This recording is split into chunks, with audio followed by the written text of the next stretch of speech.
Assalamualaikum warahmatullahi wabarakatuh. Selamat pagi, selamat siang, selamat sore, dan selamat malam. Pada kesempatan kali ini kita akan belajar bagaimana cara menyusun teks eksposisi. Pada video sebelumnya kita sudah belajar tentang isi teks eksposisi, struktur teks eksposisi, dan unsur kebahasaan teks eksposisi. Dan materi terakhir tentang teks eksposisi adalah menyusun teks eksposisi.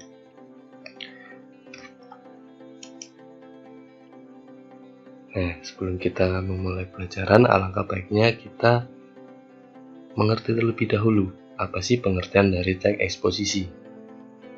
Jadi, teks eksposisi adalah sebuah teks yang isinya mengandung informasi dan pengetahuan yang dimuat secara singkat, padat, dan jelas. Teks eksposisi memiliki tujuan untuk menjelaskan suatu informasi tertentu agar dapat menambah ilmu dan pengetahuan audiens. Sehingga, setelah membaca teks, diharapkan pembaca akan mendapatkan pengetahuan secara terperinci mengenai suatu hal atau kejadian. Jadi di sini tujuan dari teks eksposisi adalah memberikan informasi agar pembaca itu mendapatkan pengetahuan baru terhadap kejadian-kejadian yang ada dalam teks eksposisi. Untuk struktur teks eksposisi itu ada 3: pernyataan pendapat, argumentasi, dan penegasan ulang pendapat. Nah, sementara untuk kebahasaan teks eksposisi itu ada 5: kata teknis, kata sifat, afiksasi, kalimat aktif, dan kalimat pasif. Nah, semua materi ini sudah diberikan pada video-video sebelumnya atau pertemuan sebelumnya.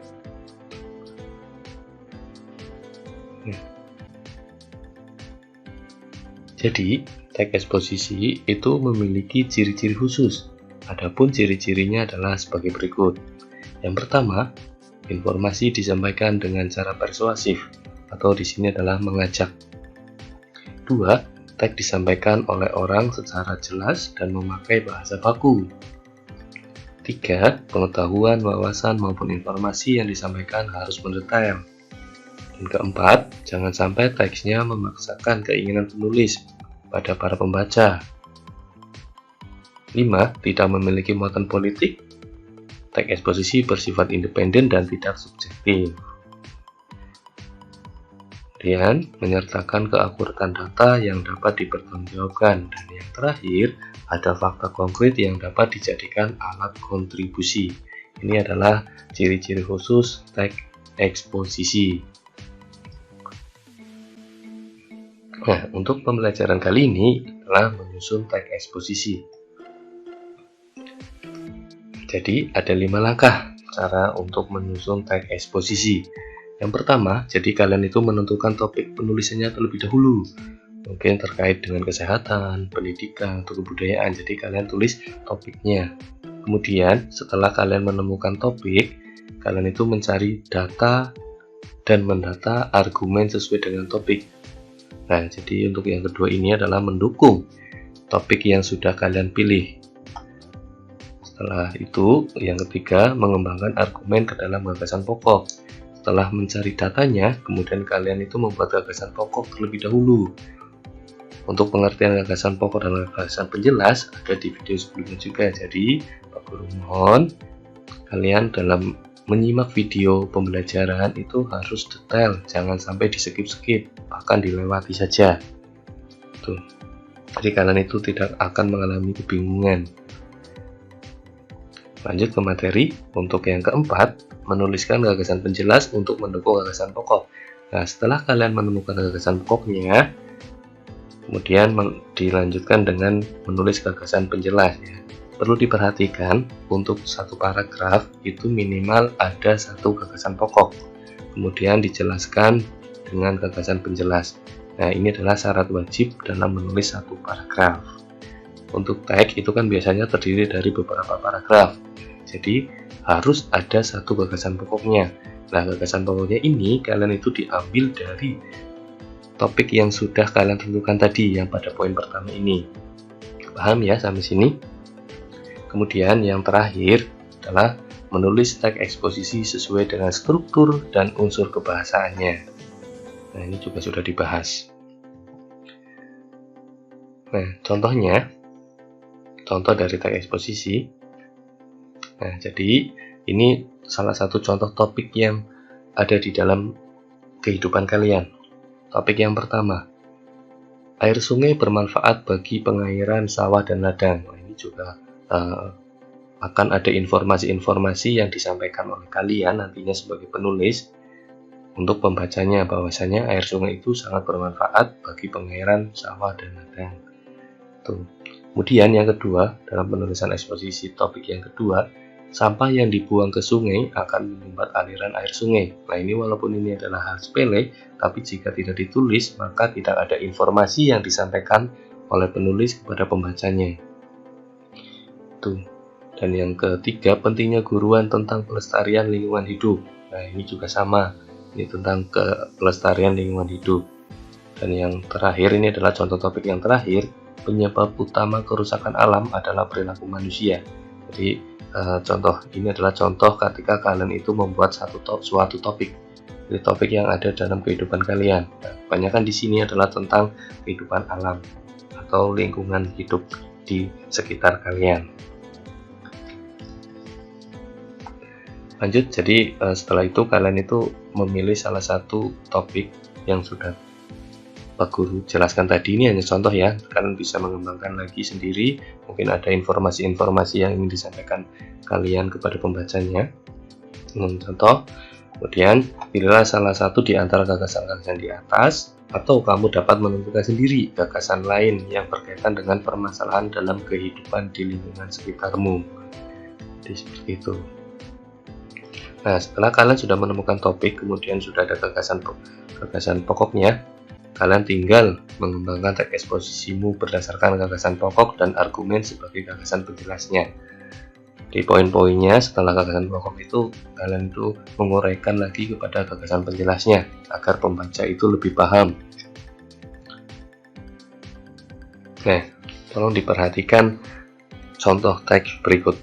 Nah, ini sudah termasuk ke dalam struktur dan gagasan dalam penulisan teks eksposisi. Ini adalah judulnya khasiat dan manfaat lebah. Nah, jadi ketika kalian menulis, yang pertama adalah membuat pernyataan pendapat.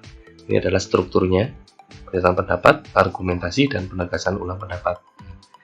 Jadi saya mencontohkan itu yang sangat mudah sekali ini. Nah, contoh yang pertama tentang pernyataan pendapat. Lebah merupakan hewan yang termasuk ke dalam kelompok serangga dan berasal dari familia Apidae. Nah, ini sebenarnya di sini ya, maaf ya.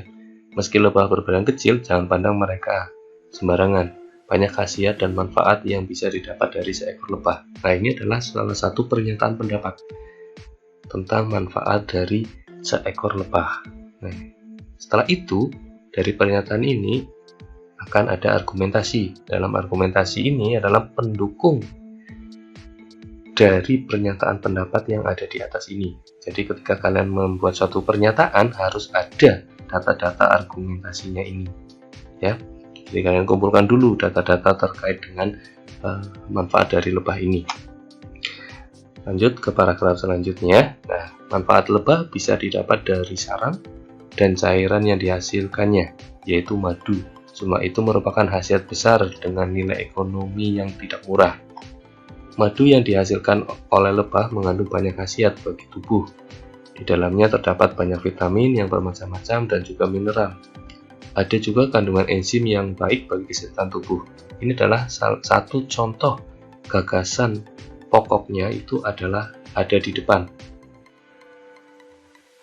Nah, ini kemudian dijelaskan. Nah, ini dalam satu ini dinamakan satu paragraf yang terdiri dari satu gagasan pokok dan beberapa gagasan penjelas. Ini termasuk ke dalam argumentasi.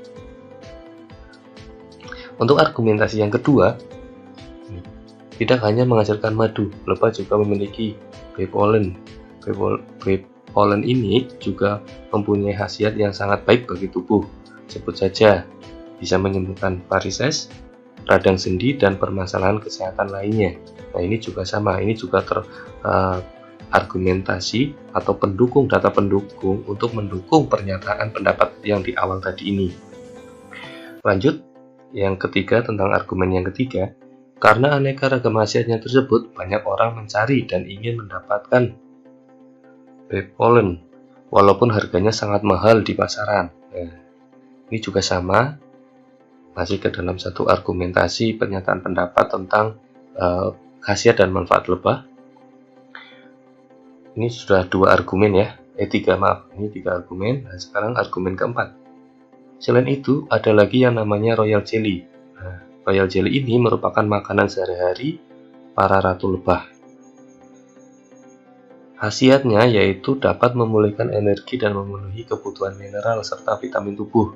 Banyak manfaat-manfaat lebah di atas sangat cocok bagi kamu yang beraktivitas padat dan memiliki banyak pekerjaan. Ini juga termasuk ke dalam argumen. Dan sementara, dan yang terakhir ini adalah penegasan ulang pendapat. Jadi setelah ada pernyataan pendapat ini, jadi kalian itu berpendapat.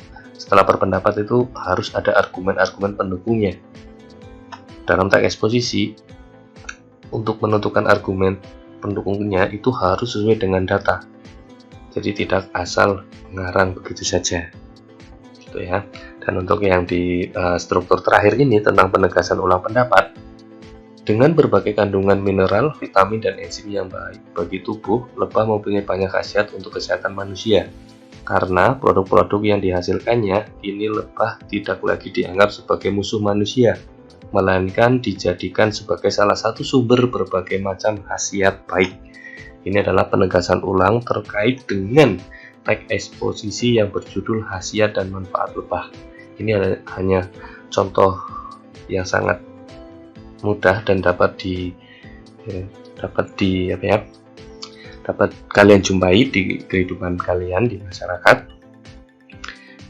Jadi ini contoh untuk menulis teks eksposisi. Tolong diperhatikan ya, setiap teks itu memiliki struktur yang berbeda-beda.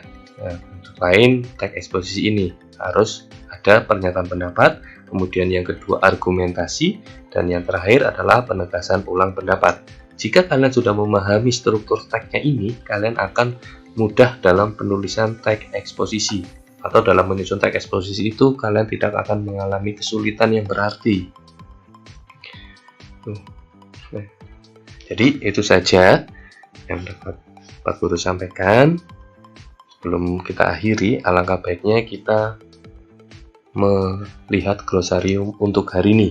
Jadi ada banyak sekali ini ya. Ini dipahami, videonya silakan kalian pause. Ini ada kata-kata baru yang mungkin kalian baru dengar atau kalian baru membacanya, dan atau sering dibaca, sering mendengar atau sering melihat kata-kata ini namun kalian tidak mengerti artinya. Itu adalah salah satu kesalahan fatal buat kalian. Jadi manfaat dari glosarium ini adalah untuk memaknai kata-kata yang ada di dalam kehidupan kalian. Contohnya di sini ada analisis. Analisis itu adalah penyelidikan terhadap suatu peristiwa, berupa karangan, perbuatan, dan sebagainya. Nah, ini argumentasi. Artinya adalah memberikan alasan untuk memperkuat atau menolak pendapat. Itu argumentasi. Ada fauna, flora, global, indikator, kritis, logis, proteksionisme. Nah, ini mungkin baru ini. Sektor, tesis, universal, dan valid. Jadi kalian baca, kalian pahami. Ini adalah salah satu literasi kalian pada pembelajaran bahasa Indonesia. Oke, seperti biasa, setiap pertemuan pasti ada evaluasi untuk menguji kalian tentang pemahaman materi pada pembelajaran hari ini. Jadi kalian itu membuat satu teks eksposisi dengan memperhatikan struktur dan unsur kebahasaan. Contohnya tadi Pak Guru sudah membuat tentang khasiat dan manfaat lebah. Silakan kalian cari di kehidupan kalian itu apa saja yang perlu ingin kalian informasikan kepada masyarakat secara umum. Gitu. Kemudian untuk data-data sebagai pendukung argumen, silakan kalian bisa browsing atau mencari di buku yang kalian dapatkan atau di Google, di KBBI dan lain sebagainya. Banyak sekali referensi-referensi dalam mendukung PJJ kali ini. Itu ya. Terima kasih, semoga bermanfaat. Kurang lebihnya mohon maaf. Wabillahi taufik wal hidayah. Assalamualaikum warahmatullahi wabarakatuh. Salam sukses.